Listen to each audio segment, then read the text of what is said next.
Okay, I lied. I went back out because I got the munchies. And there's something, about they don't have room service here, or you have to go out and get everything. And I was like, so I just put in Google Maps, like, where to find things. And it was just like down the street, no big deal. So I'll show you a little bit of Phuket at night. I just took like a 2 block walk and I'm drenched. I just showered too. Look how messy I look. All right, so I lied. That wasn't the end of it.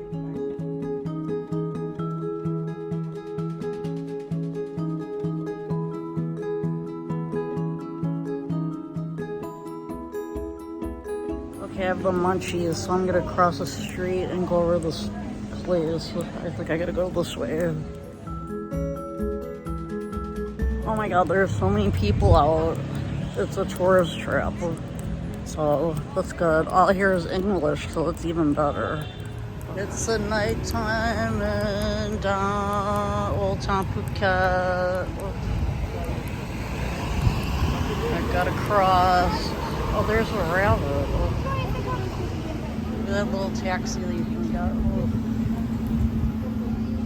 Well, I might as well. I've been down the street. Let's look at some of the food.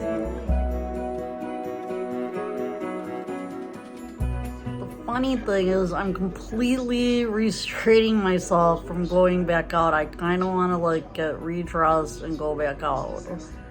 I don't know why. I'm exhausted. I'm so tired. I'm just not gonna go back out, even though there are a ton of people out. The thing is, that's a good thing. It's so busy with tourists and everyone's speaking English that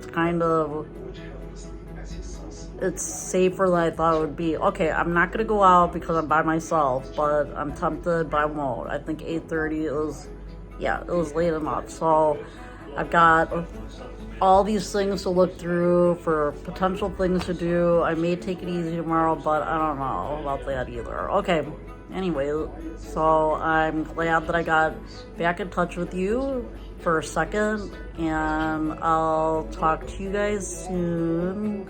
I think your Saturday is just about to happen, while my Saturday night or Sunday, my Saturday sleep into Sunday morning is gonna happen, so it's a little strange. All right, bye.